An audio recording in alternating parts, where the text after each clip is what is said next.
गरिबांना कसं फसवतात की लाडकी बहिणीने दिले 8,000 रुपये, क्लिक करा. लोकांना वाटतं अरे 2,000 मिळाले, 8,000 मिळतील, क्लिक करूया आपण. म्हणजे ते बाकीचे मिळालेले 4 महिन्याचे 2,000 आहेत ते पण निघून जातात. त्याचे 20, 25, 30, 40,000 रुपये जातात ना, त्याचा कैवारी कोण नाही सध्या.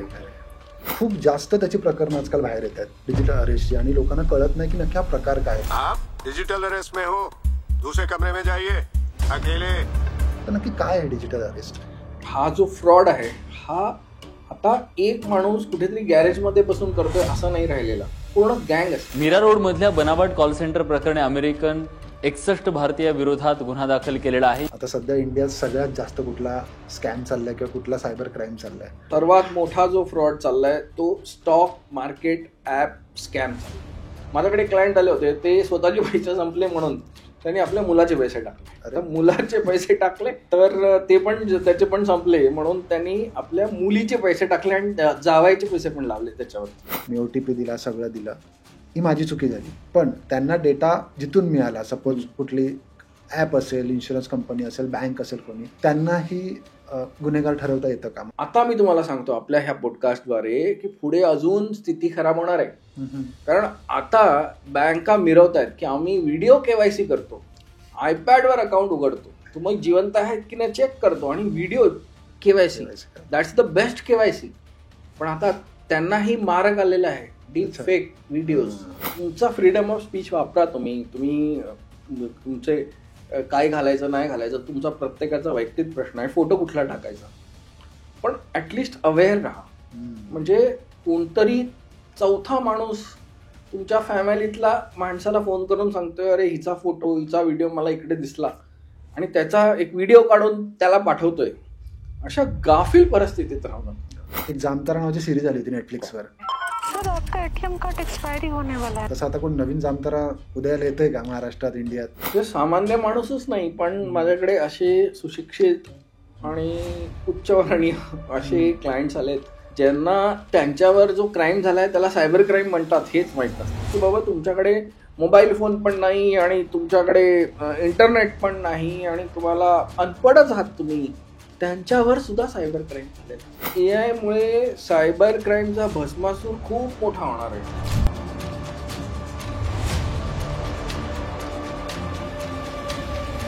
आजकाल कोणताही पेपर उचला किंवा कोणती न्यूज वेबसाईट पहा, त्यामध्ये एक बातमी हमखास दिसते, ती म्हणजे ऑनलाईन स्कॅम आणि सायबर क्राईमची. हा विषय थोडा कॉम्प्लेक्स आहे, थोडा वेगळा आहे. याबद्दलच आपल्याला गाईड करण्यासाठी आणि अगदी सोप्या भाषेत समजावून सांगण्यासाठी आलेत एक स्पेशल गेस्ट, ज्यांचं नाव आहे ॲडव्होकेट डॉक्टर प्रशांत माळी सर.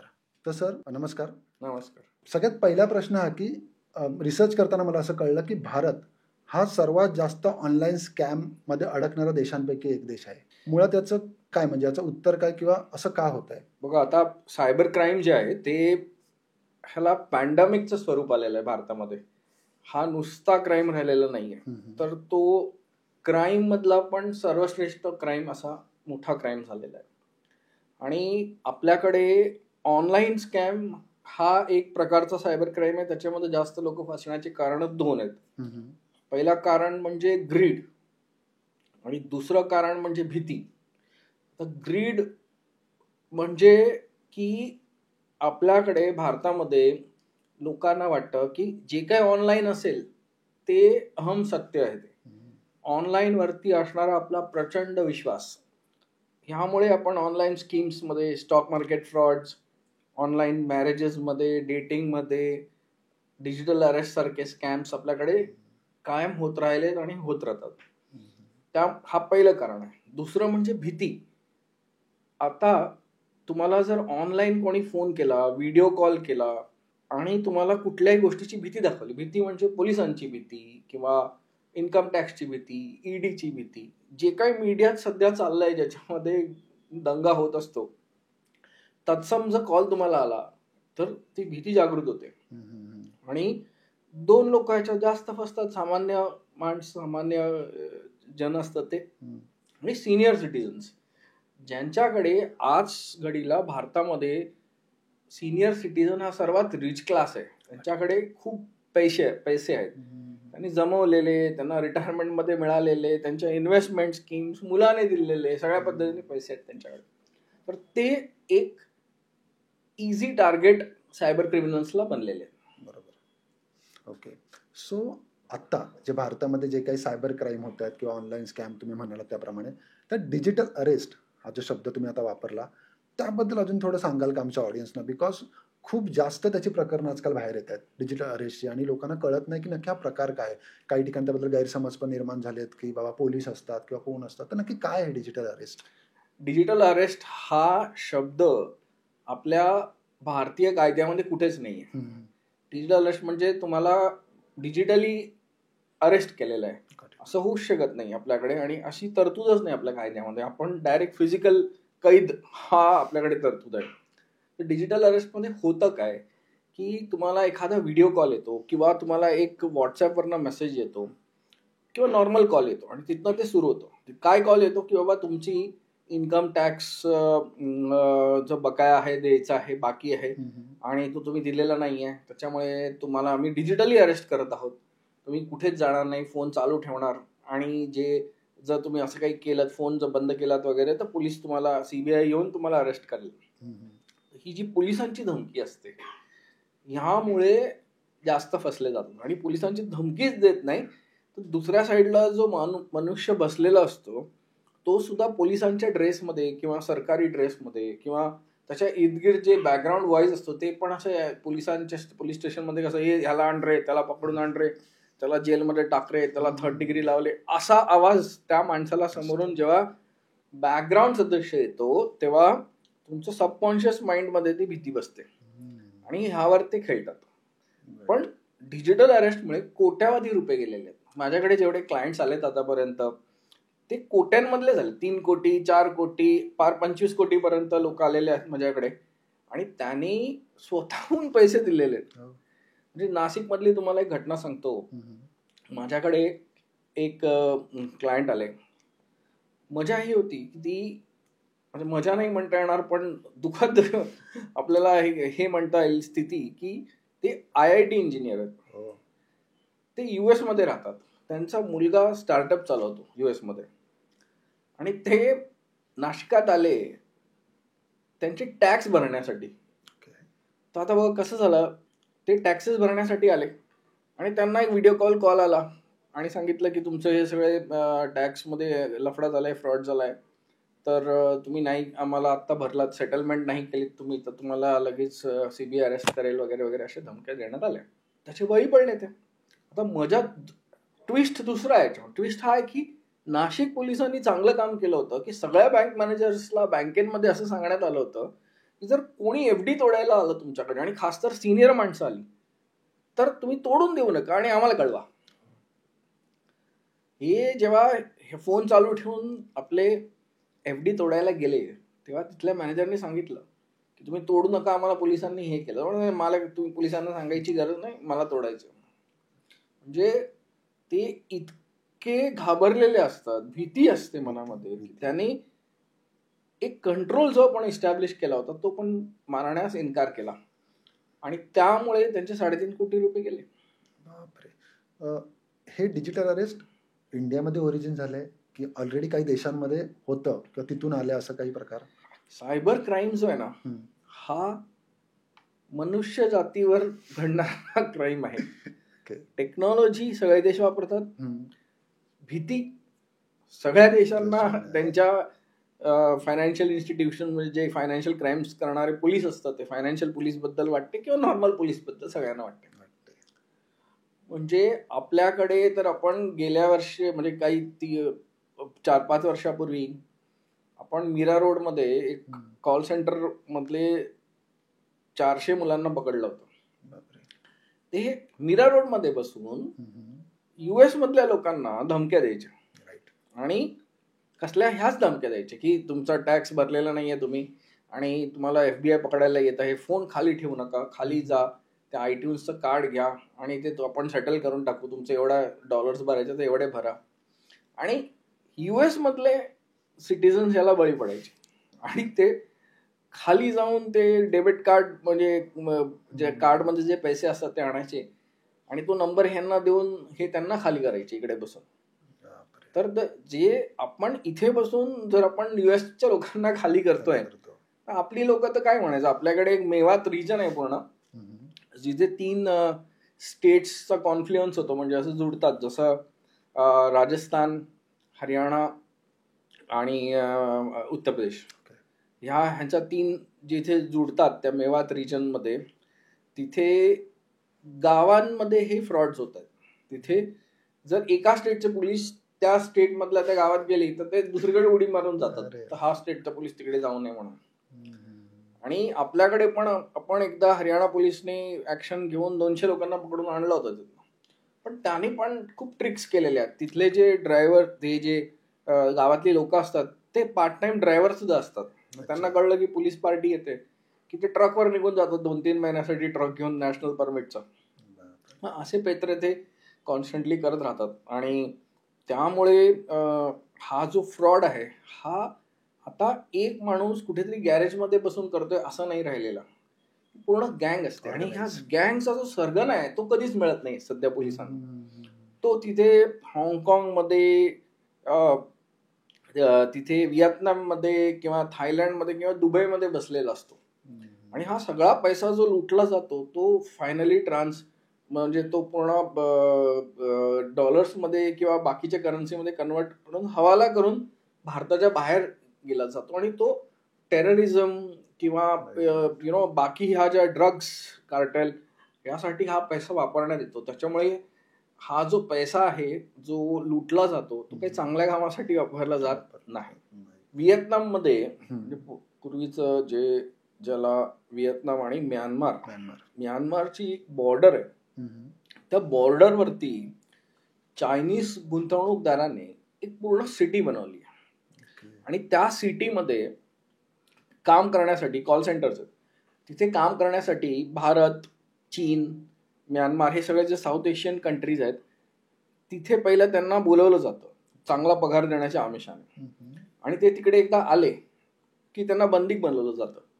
त्यांना जमिनीवर झोपावं लागतं आणि त्यांना जे खायला देतील ते खावं द्यायला, आणि तिथे सायबर क्राईम्ससाठी त्यांना वापरलं जातं.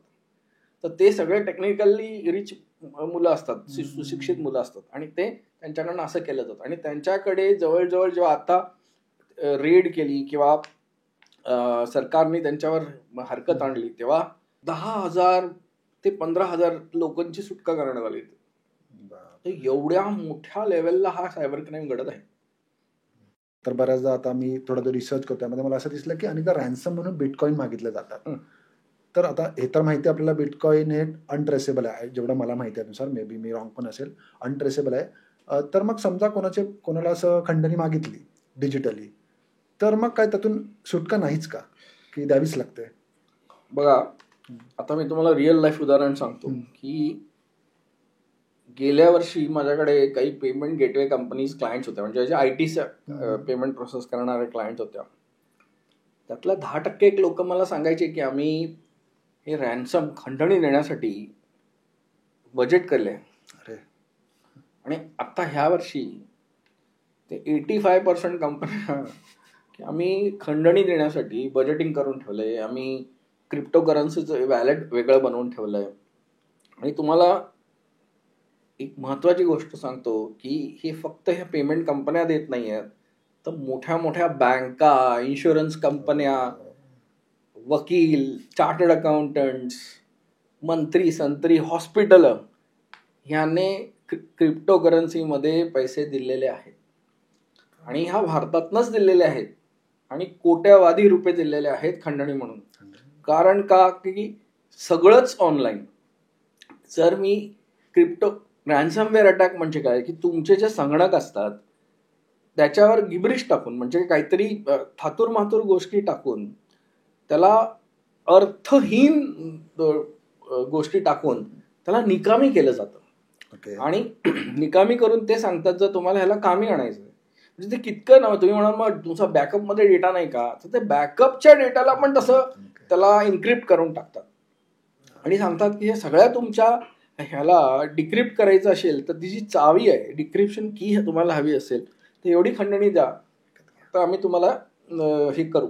आणि ही खंडणी नेहमी बिटकॉइन किंवा क्रिप्टो करन्सीच्या माध्यमातून असते, की कारण क्रिप्टो करन्सी ट्रेस करायला कठीण असते, नामुमकिन नसतं. अशा काही कंपन्या आहेत क्रिप्टानल्स सारख्या ज्या खूप पैसे घेतात पण क्रिप्टो फोरेन्सिक्स करतात आणि FBI किंवा मोठ्या ह्यांना मदत सुद्धा करतात ते फाईंड करण्यासाठी. आणि आता ओपन सोर्स पण आहे ज्याच्याकडून क्रिप्टो करन्सी ट्रॅक आणि ट्रेस केली जाते. खूप वेळ लागतो आणि ते जे चोर असतात ते पण जेव्हा जग बघत असतं आणि मोठा फ्रॉड करतात तेव्हा ते हळूहळू पैसे काढावे लागतात. राईट. आता सध्या इंडियात सगळ्यात जास्त कुठला स्कॅम चाललाय किंवा कुठला सायबर क्राईम चाललाय? सर्वात मोठा जो फ्रॉड चाललाय तो स्टॉक मार्केट ऍप स्कॅम चाललाय. हे काय करतात ह्याचं मोडस ऑपरंडी सांगतो तुम्हाला. तर मी तुम्हाला एक केस सांगण्यापेक्षा समराईज सांगतो की हे तुम्हाला व्हॉट्सॲपवरती एक मेसेज करतात किंवा SMS वर एक मेसेज करतात की कॉन्स्टंटली आमचे जे लोक आहेत त्यांना आम्ही 30% रिटर्न मिळवून दिलेला आहे. आमचे जर तुम्हाला असे कमवायचं असेल तर हा ग्रुप जॉईन करा. मग तुम्हाला त्यांनी बेट दिली आहे, त्या बेटला तुम्ही बळी पडता आणि लगेच तो ग्रुप जॉईन करता. तो ग्रुप जॉईन केल्यावरती तिथे जी मंडळी असते ती मंडळी गागा करत असते, वा हा ग्रुप जॉईन केल्यामुळे आम्हाला एवढा फायदा झाला तेवढा फायदा झाला. आणि मग ते उदाहरण देऊन सांगतात लास्ट टाइम आम्ही असे केले होते तर आम्हाला एवढा फायदा झाला वगैरे वगैरे. ती जी 10-15 मंडळी त्याच्यामध्ये असतात ती ह्या चोरांचीच असते जे दाखवतात की आम्ही पण क्लायंट होतो म्हणून. तर आता जेव्हा तुम्ही त्याला जॉईन होता तेव्हा तुम्ही हे सगळे पैसे कमवतात बघा, तर तुम्हाला तो फोमो होतो, फिअर ऑफ मिसिंग आउट होतो. तुम्हाला पण ते जॉईन करावं असं वाटतं. तुम्ही जॉईन करा. जॉईन कसं करणार की मध्ये तुम्हाला सांगतात की हा एक APK फाईल घ्या.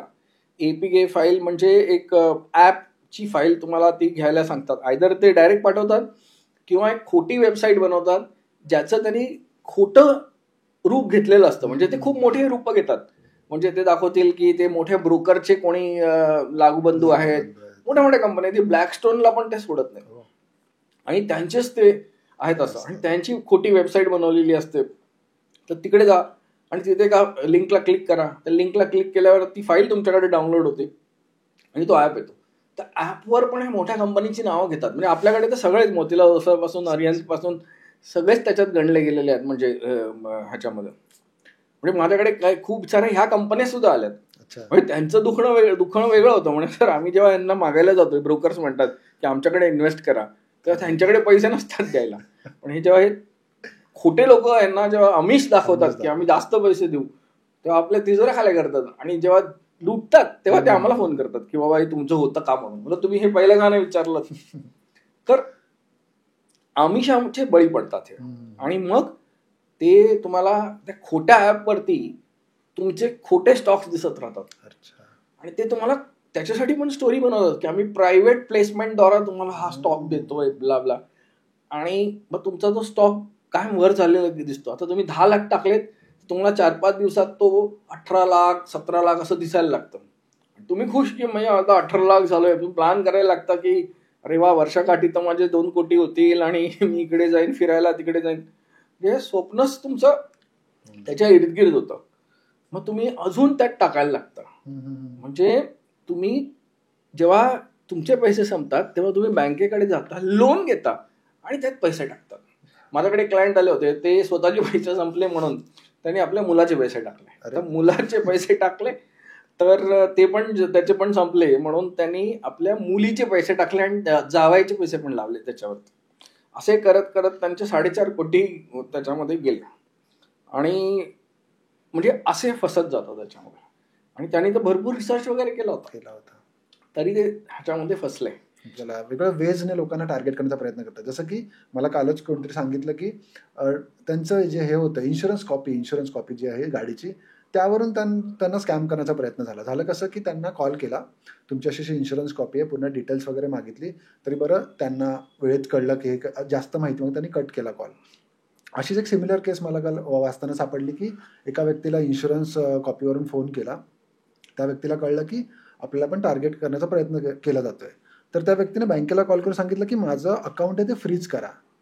त्यांनी फ्रीज केलं. काही दिवसांनी ते जेव्हा अकाउंट ओपन करायला गेले की बाबा चालू करा आता, तेव्हा कळलं की त्याच्या नावावर 20 लाखाचं लोन ऑलरेडी घेतलं होतं. सो हे इन्शुरन्स कॉपीवरनं कशा पद्धतीने म्हणजे काय करू शकतात इतकं, कारण बँकेचं तर काही ऍक्सेस नाही यांच्याकडे, फक्त इन्शुरन्स कॉपी आहे. काय आहे की हा जो इन्शुरन्स कॉपी किंवा बँक तुमचे KYC डॉक्युमेंट्स यांनी होणारे फ्रॉड्स बँकेच्या ऑफिसर्स किंवा बँकेची जी काही मंडळी हाती धरतात त्यांच्या संगमताने होतात. राईट. तर ते पण 2 वेळा होतात. म्हणजे बँकेच्या ऑफिसर्स जे असतात त्यांना खूप वेळा टार्गेट्स असतात की अकाउंट्स ओपन करा, लोन डिस्बर्स करा. त्याच्या नादी पण ते हे करून टाकतात की KYC पूर्ण चेक करत नाही. जो आतापर्यंत मी फ्रॉड हँडल केलाय, आता मी खूप साऱ्या बँकांविरुद्ध केस जिंकलोय आपल्या विक्टिम्ससाठी. आणि तेव्हा मी बँकेकडनं खूप सारे पैसे घेतलेत क्लायंटसाठी आमची. आणि फोन कंपन्या हे दोघंही ढिसाळ KYC करतात. अच्छा. आता मी तुम्हाला सांगतो आपल्या ह्या पॉडकास्टद्वारे की पुढे अजून स्थिती खराब होणार आहे.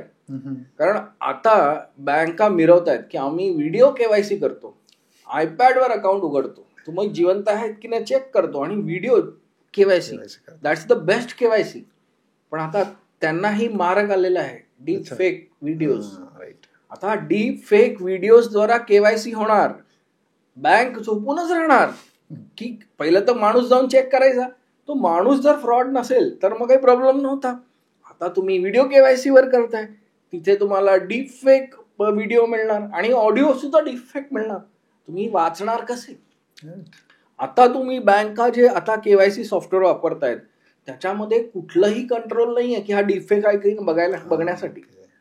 मग जर अशी स्थिती असेल तर मग कसे आपण वाचणार आहोत? तर RBIने, मला असं वाटतं बँकांनी, RBIने जर जे सायबर क्रिमिनल्स असतात त्यांच्या लेवलला किंवा त्यांच्या लेवलच्या पुढे विचार करून आपले कंट्रोल्स फिक्स नाही केले तर बँकेचे जे कस्टमर्स आहेत ते असेच लुटत राहतील.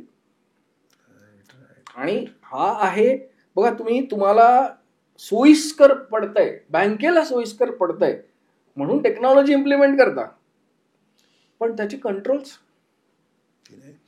म्हणून आपण इकडे जास्त फसतोय. AI म्हणजे आजकाल प्रत्येकाच्या तोंडावर हा शब्द AI. सो AI आणि सायबर सिक्युरिटी किंवा सायबर क्राईम काय कनेक्शन आहे आणि भविष्यात काय होऊ शकतं? 2025 आणि पुढे हे AI मुळे प्रगती आणि AI मुळे अधोगती. AI मुळे सायबर क्राईमचा भस्मासूर खूप मोठा होणार आहे, खूप होत चाललाय. म्हणजे खरं काय आणि खोटं काय ह्यातला असं फरक सुद्धा कळणार नाही. म्हणजे ह्याच्यात कुठल्या प्रकारचे क्राईम होतील तर deep fake videos, deep fake audios, man in the middle attack जो पहिला चालायचं त्याच्यामध्ये तो माणूस जो तुम्ही त्याच्याशी बोलताय म्हणजे तुमच्या बॉसशी बोलताय, आता झालेत ऑलरेडी क्राईम झालेत आता माझ्या ह्याच्याकडे, बॉसशी बोलताय आणि बॉस अप्रुव्हल देतोय हे कर रे बाबा, तोच खोटा बॉस होता. आणि तुम्ही ते काम करताय आणि नंतर कळतं की तुम्ही नाही, म्हणजे तो बॉस नव्हताच माझा. आणि ह्याद्वारे पैसे ट्रान्सफर होऊ शकतात, याद्वारे काही लिहिलं जाऊ शकतं, बोललं जाऊ शकतं. बघा पहिले तुम्हाला जेव्हा हे ईमेल्स यायचे ना की तुम्ही लॉटरी जिंकलात वगैरे, त्याचं इंग्लिश जरा खच्चड असायचं, म्हणजे असं त्यात काहीतरी असं वेगळं जायचं. आता इंग्लिश एवढं सुंदर लिहितात त्याच्यामध्ये. अजून सांगतो या पुढे जाऊन, AI मुळे हे तुम्हाला स्पेसिफिकली टार्गेट करतात. म्हणजे हे तुम्हाला असं टाकत नाही की हा प्रिन्स तिकडे नायजेरियामध्ये मेलाय तर तो तुम्हाला तो पैसे ठेवून गेलाय आणि ते पैशासाठी मला पैसे द्या, असं नाही.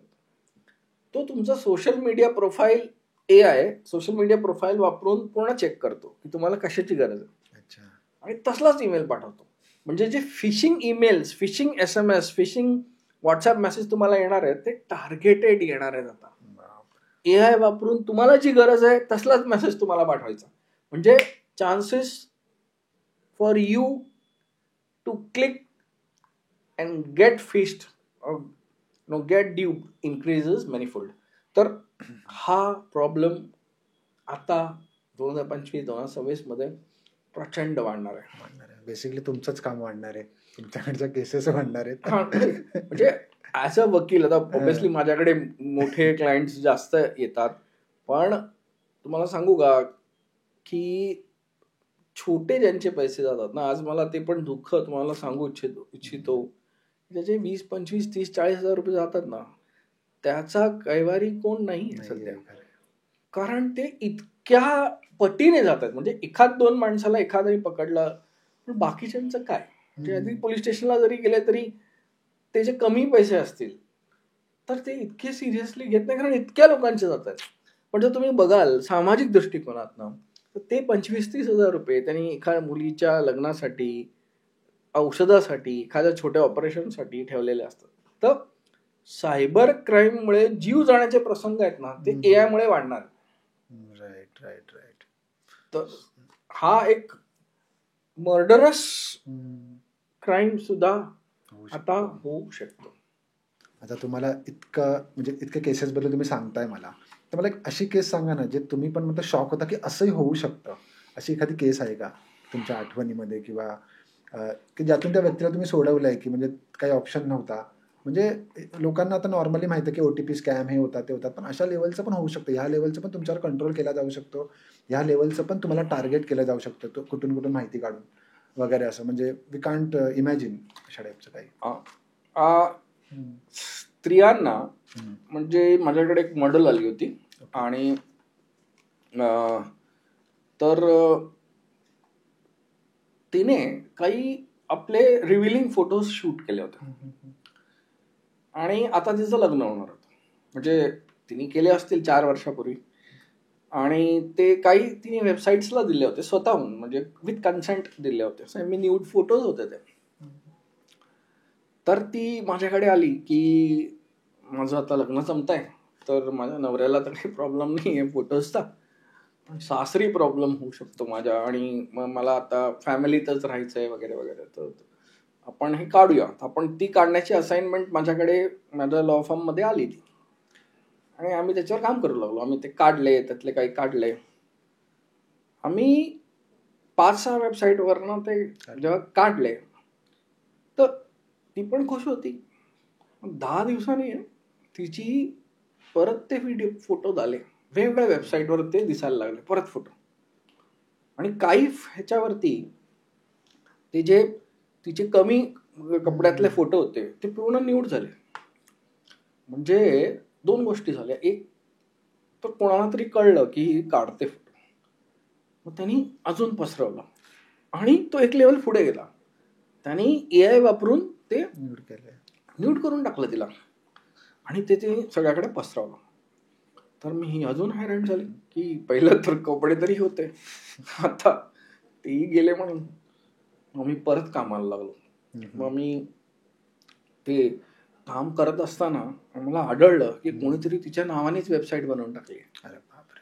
आणि तिचे सगळे जे फोटो होते प्लस हा न्यूड फोटो असा अल्बम म्हणूनच देऊन टाकलेत त्याच्यावरती. आणि अजून आम्ही डीपमध्ये गेलो तर कळलं की इंस्टाग्रामवर किंवा बाकीच्या वेबसाईटवर ते फोटो विकले जात होते. तर मग आता तुम्ही विचार करा की काढणार कुठून आणि किती. मग मी ती वेबसाईट होती ती बंद केली. ती जर वेबसाईट आम्ही बंद केल्यावर त्यांनी फेसबुकची पेज बनवून टाकली. म्हणजे तुम्ही विचार करा की एखाद्या माणसाला रिव्हेंज पोर्नोग्राफी ह्याला असं म्हणतो आपण, आणि रिव्हेंज पोर्नोग्राफी आणि सेक्सटॉर्शन करायचं असेल तर तो कुठच्या लेवलला जाऊ शकतो आणि इंटरनेटमुळे तो कसा लपलेला छुपलेला राहू शकतो. म्हणजे ह्याच्यात काही कोर्ट ऑर्डर्स पण आम्ही घेतल्या होत्या. कोर्ट ऑर्डर्स पण न जुमानता हे वाढत गेलं. तर हे जरा स्त्रियांना म्हणजे घाबरवण्यासाठी म्हणत नाही, पण आपण AIच्या जमान्यामध्ये आपण काय टाकतो, कुठे टाकतोय, काय म्हणतोय, हे जरा तुम्ही हे ठेवलं तर बरं होईल. आणि ह्याच्यापेक्षा पुढे जाऊन सांगेन की तुमचा फ्रीडम ऑफ स्पीच वापरा. तुम्ही तुमचे काय घालायचं नाही घालायचं तुमचा प्रत्येकाचा वैयक्तिक प्रश्न आहे. फोटो कुठला टाकायचा, पण ऍटलिस्ट अवेअर राहा. म्हणजे कोणतरी चौथा माणूस तुमच्या फॅमिलीतला माणसाला फोन करून सांगतोय अरे हिचा फोटो हिचा व्हिडिओ मला इकडे दिसला आणि त्याचा एक व्हिडिओ काढून त्याला पाठवतोय. अशा गाफील परिस्थितीत राहणार. जर तुम्हाला माहित असेल तुम्ही एक्सेप्ट कराल, तुम्हाला ट्रॉमा नाही होणार. मला आज आपल्या पॉडकास्टद्वारे महाराष्ट्राला समाजाला एक सांगू इच्छितो की सायबर क्राईम झाल्यावरती म्हणजे पैसे गेले तुमचे, म्हणजे कोट्यावधी पैसे गेले, तुमची कोणीतरी बेइज्जती केली आहे, नागडे उडे फोटो टाकले, तुमच्याबद्दल अभद्र लिहिलंय, किंवा तुमच्यावरती कॉर्पोरेट फ्रॉड झालाय, म्हणजे फिशिंग रिलेटेड फ्रॉड झालाय, ह्याचे जेव्हा माझ्याकडे हे विक्टिम्स येतात ना, त्या खूप वेळा त्यांना तो पैसा, ते नाव, जे फोटो किंवा ते जे त्यांना वेडं करून फिशिंगचं स्कॅम झालं त्याच्यापेक्षा तो माझ्यावरच का झाला, असा ट्रॉमा भरपूर असतो. की माझेच 3 कोटी रुपये का गेले, मीच कसा त्याच्यात अडकलो, बाकीचे कसे नाही अडकले. तर सायबर क्राईम मुळे होणाऱ्या ट्रॉमा वरती आपल्याला सामाजिक डिस्कशन करणं खूप गरजेचं आहे. सायबर क्राईम झाल्यानंतर जो ट्रॉमा असतो त्याला काढण्यासाठी सरकारने पावलं उचलणं, ट्रॉमा सेंटर्स बनवणं खूप गरजेचं झालेलं आहे. तर trauma centre for cyber crime victims हे आपल्याकडे भारतामध्ये, महाराष्ट्रामध्ये होणं अपेक्षित आहे. कारण आपण जोपर्यंत त्याला काढत नाही तोपर्यंत जीवनभर तोच ट्रॉमा घेऊन फिरत राहणार. याच अनुषंगाने अजून एक प्रश्न असा याच विषयासंदर्भात की अनेकदा म्हणा मॉफ व्हिडिओ होतात किंवा कोणाचा viral video, private video leak झाला, ते मुळात कधी काढताच येत नाही. म्हणजे काढता येतात, आपल्याला पर्सिस्टंट राहावं लागतं. तर त्याच्यामध्ये असं कोणासोबत घडलं तर पहिलं पाऊल काय उचलायचं त्या व्यक्तीने, माणसाने काय करावं? बघा, कुठलाही सायबर क्राईम झाला तुमच्यावरती, स्त्रिया असो, पुरुष असो, किड्स असो, कोणी असो, तर 2 गोष्टी लक्षात ठेवायच्या. एक 1930 हा मिनिस्ट्री ऑफ होम अफेअर्सचा नंबर आहे. परत रिपीट करतो, 1930 ह्या नंबरला त्वरित फोन करायचा. आणि जर पैसे गेले असतील तुमचं तर बँक डिटेल्स कुठच्या अकाउंटमधनं कुठच्या अकाउंटला गेले, त्यामुळे ते पहिले लिहून ठेवा, त्याचे कागद तुमच्याकडे ठेवा आणि मग ते तिथनं वाचून त्यांना सांगा. 1930 काय करतं की ज्या अकाउंटमध्ये पहिल्या 3-4 तासात जर तुम्ही केलं ना तर तुमचा हमखास पैसे मिळण्याची गॅरंटी वाढते. ते टार्गेट अकाउंट असतं ना, बँक अकाउंट जिकडे पैसे जातात तुमचे, त्याला ब्लॉक करून टाकतं. त्याला ब्लॉक केल्यामुळे काय होतं की तुमचे किंवा तुमचे जे पैसे गेलेले असतात त्याला लीन करून टाकतात. त्यामुळे तुमचे पैसे जे समोरच्या अकाउंटला गेले तो काढू शकत नाही. मग तुम्ही लागलीच दुसऱ्या दिवशी वकील करा आणि कोर्टात जाऊन कोर्टाची ऑर्डर घेऊन ते पैसे परत रिटर्न करा. आणि खूप वेळा तर पोलीस सुद्धा मदत करतात तुम्हाला ते पैसे परत घेण्यासाठी. कुठले पोलीस सांगतात की जाऊन कोर्टाची ऑर्डर आणा, कुठचे पोलीस तुम्हाला तिथेच मदत करून ते परत मागवतात. कारण बँकांना पण बँकेचं पोलिसांचं ऐकतात तर परत करतात, नाही तर मग परत ते कोर्ट ऑर्डर घ्यावी लागते. पण जे लवकर नाही कराल तर फर्स्ट कम फर्स्ट बेसिसवरती त्या समोरच्या अकाउंटमधनं पैसे जातात. त्यामुळे लवकर करणं आपल्याला गरजेचं. सायबर क्राईम झालं की टाळमटाळ करू नका. शुक्रवार आहे, सोमवारी जाऊ, असं केलं तर तुमचे पैसे नक्कीच जातील. तर 1930 नंबर लक्षात ठेवा. दुसरं सांगतो, cybercrime.gov.in. परत सांगतो, cybercrime.gov.in हे संकेतस्थळ, वेबसाईट जे आहे भारत सरकारचं आहे. ह्याच्यावर जाऊन तुम्ही आपला मोबाईल नंबरने लॉग इन करा, तुम्हाला एक OTP येईल आणि तुमची कंप्लेंट दाखल करू शकता. स्त्रियांना आणि मुलींना, लहान मुलांना एक वेगळा त्याच्यावरती ऑप्शन सुद्धा आहे.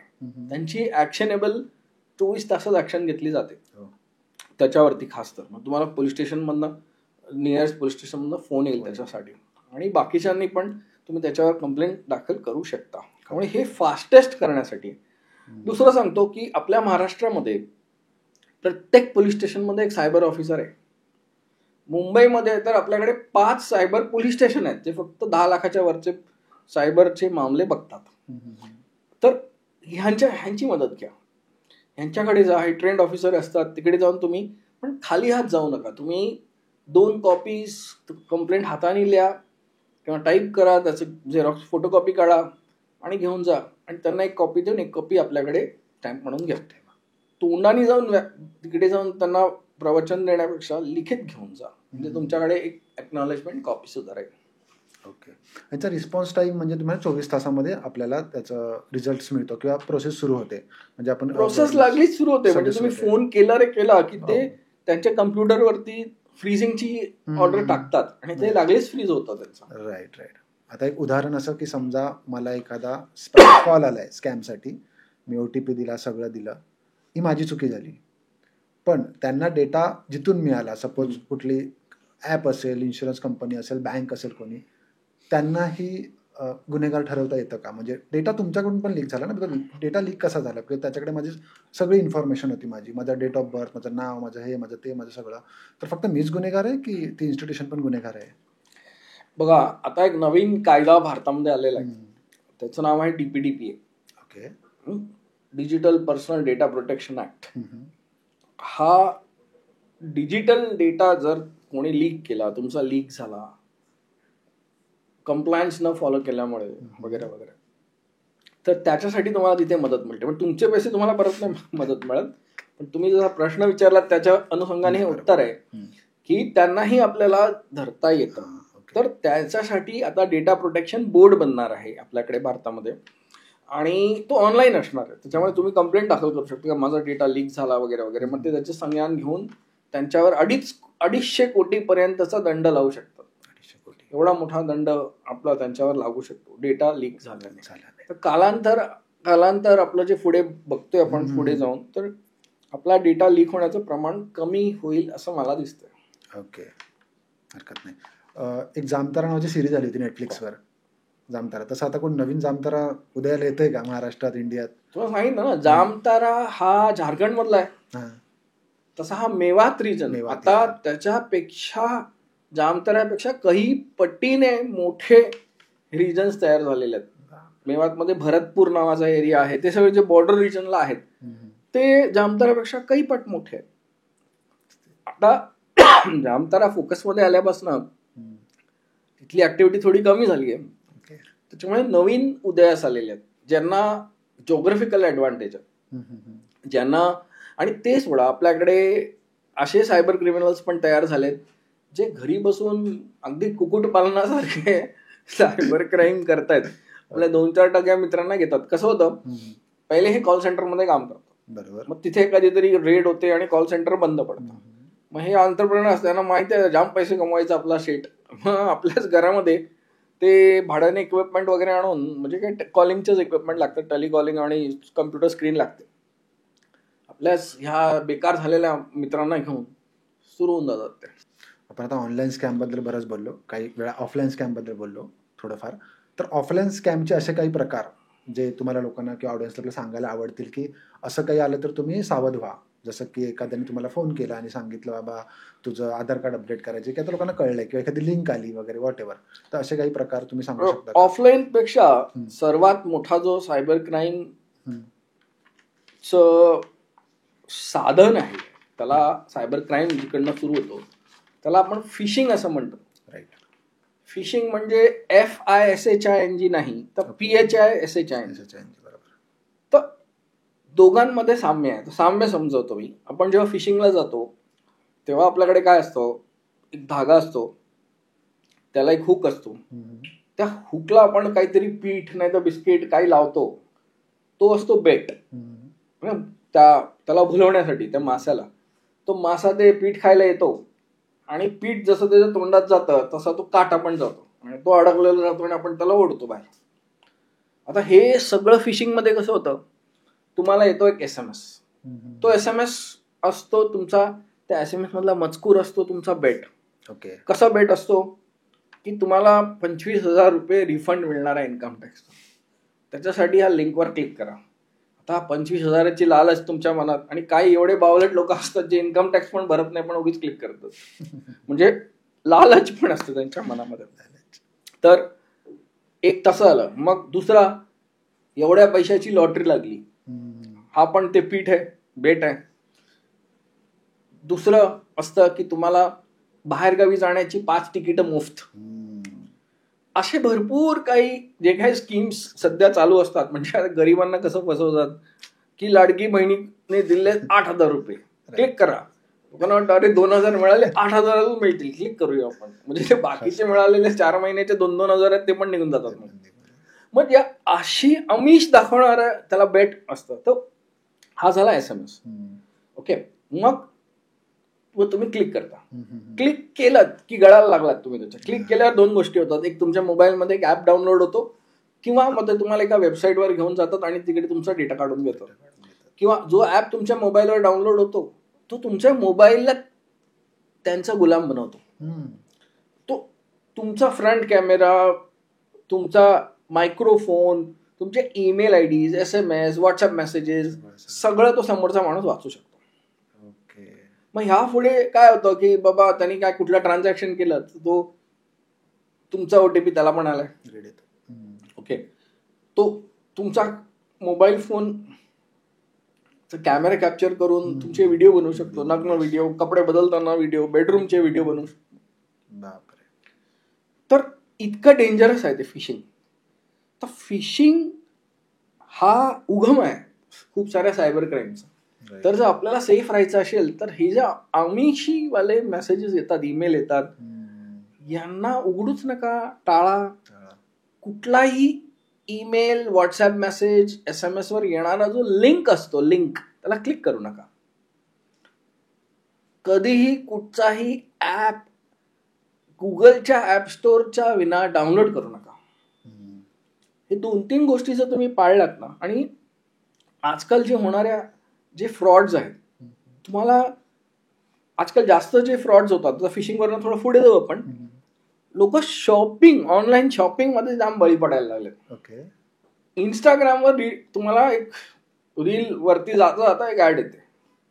आता होतं काय की इंस्टाग्राम, गुगल हे सगळे एक ऍडव्हर्टायझिंग टेक्नॉलॉजी इंडस्ट्रीचे भाग आहेत. त्यात पैसे कमवतात ते. त्यांच्याकडे तुमचं प्रोफाईल असतं. तुम्ही जाऊन अमेझॉनवर शोधलेलं असतं की मला पाहिजे बोसचा स्पीकर. तर बोसचा स्पीकर हे प्रीमियम स्पीकर आहे, त्याची कॉस्ट 27,000 आहे. तुम्ही शोधता सगळ्याकडे डिस्काउंट मिळतंय का, कुठे मिळतंय का, कुठे मिळतंय का, नाही मिळतंय. आणि इंस्टाग्रामवर तुम्ही स्क्रोल करताना अचानक तुमच्या समक्ष येतं बोस स्पीकर ॲट 40% डिस्काउंट. तुम्ही काय करणार? क्लिक करणार, लागलीच क्लिक करणार. ते मला कोण डिस्काउंट देत नव्हतं जगामध्ये, हा 40%. तुम्ही ना चेक न करता शॉप, आणि तिथे पण अजून तुम्हाला गळात फसवतात ते. अजून तिथे गळ असतो. गळ काय असतो? लास्ट 2 अवेलेबल किंवा लास्ट 1 पीस अवेलेबल, किंवा एक टायमर टाकतात तो असा की पुढच्या 2 मिनिटामध्ये 2 मिनिटं काही सेकंदामध्ये ही ऑफर जाईल. यू आर अंडर प्रेशर करायचं की क्लिक करा, तिथे शॉप करा. पुढे गेल्यावर तुम्ही असं चतुर असता विचार करता, मी तर COD घेईन, कॅश ऑन डिलिव्हरी. पण तो तिथे तुम्हाला परत आमिष दाखवतो की cash on delivery option available असतं, पण तो सांगतो जर तुम्ही प्रीपेड ऑर्डर केली तर 5% अजून डिस्काउंट.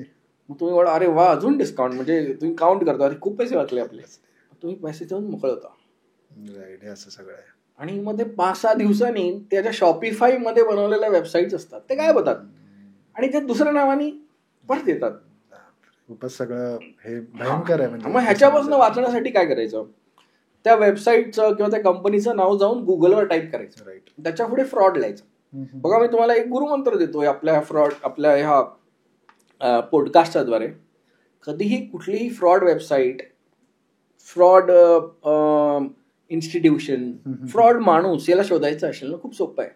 त्या माणसाचं नाव, त्या इन्स्टिट्यूशनचं नाव, त्या कॉलेजचं नाव, जो काही शिकवणारे कॉलेज असेल, त्या कंपनीचं नाव, त्या प्रोडक्टचं नाव जाऊन गुगलवर लिहायचं.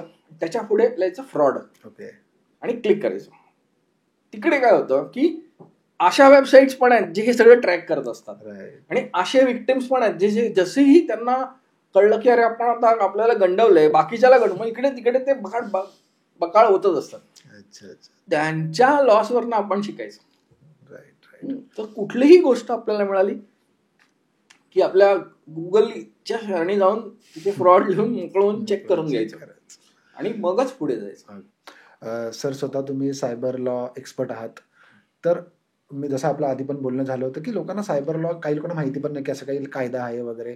तर असे काही लॉज आहेत का जे लोकांना माहिती असायलाच हवेत, मग जेणेकरून त्यांना हेल्प होईल की हा बाबा हे आपले अधिकार आहेत किंवा हे आपल्याला सरकारने दिलंय, आपण याचा वापर करू शकतो. असे नॉर्मल काही 4-5 टॉप लॉज की हा याचा आपण प्रत्येक नागरिकाने ह्याचा वापर करायलाच पाहिजे. जे सामान्य माणूसच नाही, पण माझ्याकडे असे सुशिक्षित आणि उच्चवर्णीय असे क्लायंट्स आलेत ज्यांना त्यांच्यावर जो क्राईम झालाय त्याला सायबर क्राईम म्हणतात हेच माहित नसतं. आणि मग सायबर कायदा असतो ही तर जरा एक स्टेप दुसरी झाली की म्हणजे माझ्यावर माहीत झालं मला सायबर क्राईम आहे तर तुम्हाला की त्याच्याबद्दल लॉ आहे की नाही आपण शोधतो.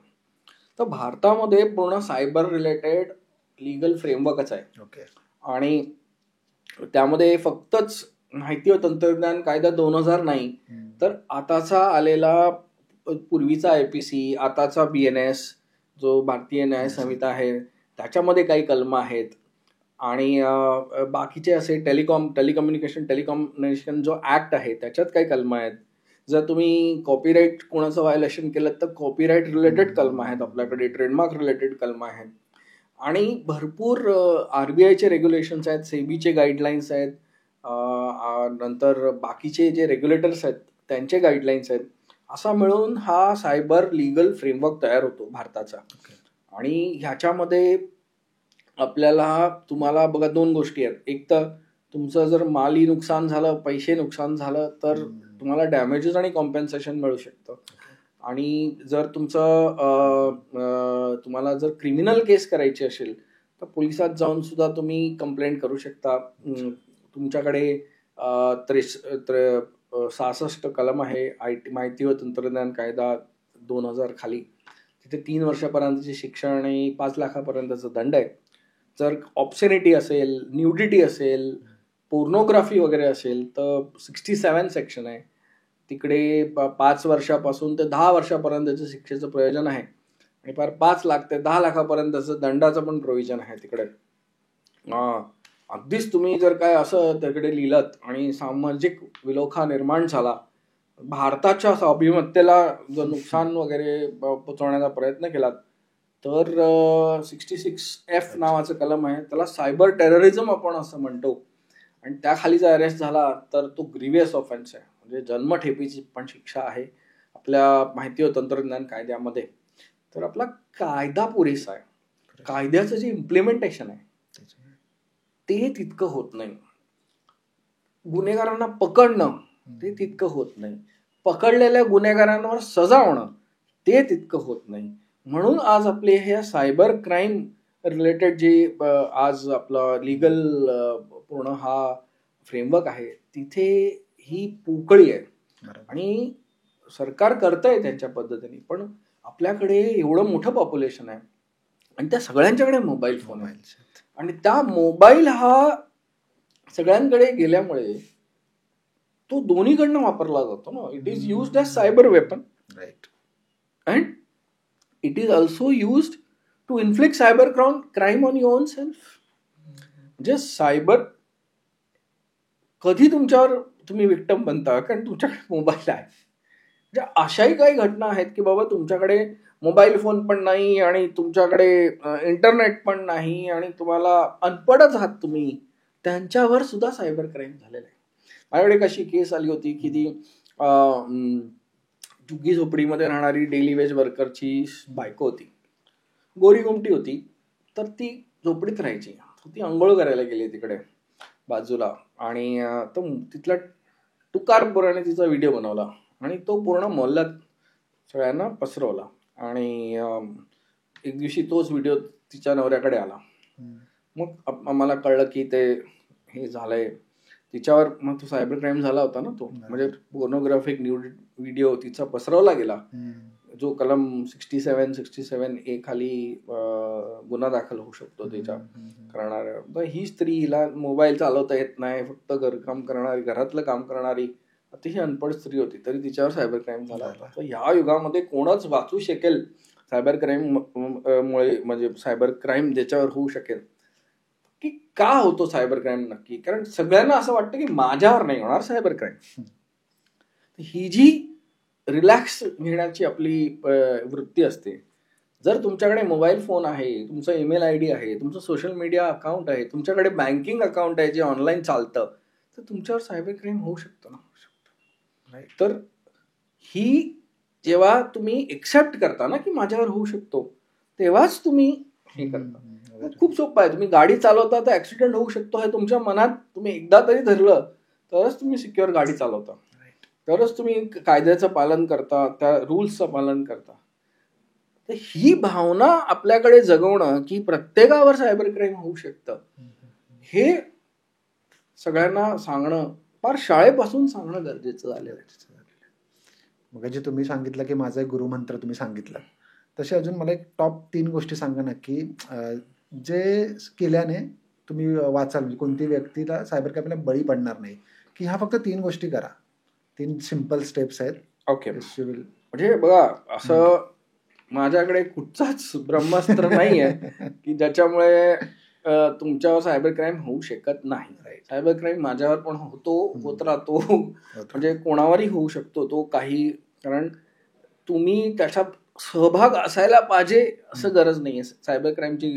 आणि दुसरी मजा म्हणजे तो कुठून होईल हे पण सांगता येत नाही आपल्याला. म्हणजे भारतातच होईल अशी काही गॅरंटी थोडी आहे. तो UK मधनं US मधनं होईल, माणूस जाणत नाही, त्याच्यावर तुक्का लावून सुद्धा तुमच्यावर सायबर क्राईम होऊ शकतो. पण आपण पॉझिटिव्ह राहायला पाहिजे. तर सर्वात महत्वाचं हे काही गुरुमंत्र असे आहेत की तुम्हाला जर काही SMS, WhatsApp message, email messages आले आणि त्याच्यावर लिंक्स असेल तर त्या लिंकला क्लिक करू नका. नंबर 1. बरोबर. ते phishing mails, phishing SMS, phishing WhatsApp messages असतात. तर त्या आमिषाला बळी पडू नका की हे फ्री, ते फ्री, हे जास्त, ते कमी, लॉटरी, तिकीट, आणि हे कधी येतात त्या इव्हेंटच्या काळात. तर सर्वात एक, फिशिंगचे जे messages, email, WhatsApp messages, social media messages, ह्याच्यावर येणाऱ्या लिंक्सला कधीच क्लिक करू नका. नंबर 1. नंबर 2 की तुमच्या सोशल मीडियावरती सगळ्यांशी मैत्री करू नका. ओळख किंवा फ्रेंड वगैरे असं एक लेवल पर्यंत ठीक आहे. सगळ्यांशी मैत्री केल्याने तुमचा असणारा सगळा डेटा, प्रायव्हेट डेटा, लोक, तुमचे मित्र, ह्यांना सुद्धा तुम्ही धोक्यात टाकता. नंबर 3, सगळंच ऑनलाईन म्हणजे आमिषाला बळी पडू नका. सगळंच ऑनलाईन काही खरं नसतं. ग्रीड ही तुमची सर्वात मोठी दुश्मन असते. तर आमिषाला, ऑनलाईन म्हणजे खरं, ह्याला आमिषाला बळी पडू नका. हे सर्वात महत्वाचं शेवटचं सांगतोय. आणि ह्या 2-3 गोष्टी ज्या आधी सांगितल्या त्या एकत्र करून सांगतो. 1930 ला कॉल करा, cybercrime.gov.in यावर जाऊन कंप्लेंट दाखल करा तुमची, ह्याच्यावर झालं. आणि लास्टला ह्याच्यामध्ये मी सांगू इच्छितो की तुमच्यावर सायबर क्राईम झाला तर कोणाला तरी सांगा. तुमच्या जर गार्डियनला सांगा, तुमच्या बायकोला सांगा, तुमच्या नवऱ्याला सांगा, तुमच्या मित्राला तरी सांगा. एकटं सहन करू नका. आतापर्यंत हे बघितलंय की जी माणसं, पार तुम्ही अमेरिकेत राहत असाल तरीही सुद्धा एकटं सहन नका करू. कोणाला तरी त्याची व्याख्या करा. तो सायबर क्राईम तुमच्यावर होणार नाही. आणि लक्षात ठेवा, कोणच तुम्हाला तुमची लॉटरी लागत नाहीये, तुमची काही तुम्हाला फ्री मिळणार नाहीये ऑनलाईन असल्या कारणाने. बरोबर. आता शेवटचा प्रश्न, आपण पॉडकास्टच्या शेवटच्या टप्प्यात आलोय. तर एखाद्या व्यक्तीला, एखाद्या तरुणाला ह्यामध्ये करिअर करायचं असेल, मला तुमच्या अनुभवावरून सांगा की तुम्ही कसं सुरुवात केली आणि कशा पद्धतीने यामध्ये करिअर करता येईल सायबर सिक्युरिटीमध्ये वगैरे. असं मला आता हे सांगताना खूप आनंद होईल की मी जेव्हा सुरू केलं होतं तेव्हा काही कोणच सायबर लॉयर वगैरे आपल्या मुंबईत, भारतात, महाराष्ट्रात तरी पुरता मर्यादित बिलकुलच नव्हतं. लोकांना सायबर कायदा असतो हे कळत नव्हतं. म्हणजे पार 2002 वगैरे मध्ये, 2001 साली कायदा आला आणि मला बघून खूप लोकांनी ह्या महाराष्ट्रामध्ये आणि भारतामध्ये हे करिअर ह्याच्यामध्ये सुरू केलं. त्यामुळे माझा हा आवडीचाच विषय असतो की कसं करिअर करता येईल तुम्हाला सायबर कायदा किंवा सायबर सिक्युरिटीमध्ये. तर आता माझ्या घडीला मी जेव्हा केला तेव्हा असं काही स्पेशलाइज्ड कोर्स नव्हते. आता जर तुम्हाला सायबर लॉयर वगैरे व्हायचं, आता सायबर लॉ हा खूप मोठं छत्र झालेलं आहे. त्याच्या खाली आता छोट्या छोट्या स्पेशलायझेशन करता येतं. जसं MD ला स्पेशलायझेशन आलंय तसंच ह्याच्यातही आलंय. मग तुम्ही फिनटेकमध्ये करिअर करू शकता, तुम्ही क्रिप्टोमध्ये करू शकता, ई-कॉमर्सला करू शकता, ऑनलाईन गेमिंगमध्ये करू शकता, तुम्ही स्पेशलाइज रोबोटिक्समध्ये करू शकता, तुम्ही AI मध्ये करू शकता. तर अशातलं एक कुठलं तरी करिअर बघा. LLM करा तुम्ही किंवा PG करा सायबर लॉमध्ये, LLM करा सायबर लॉमध्ये. आणि हे जे काही टॉपिक्स आहेत त्यातलं टेक्निकल शिकून घ्या.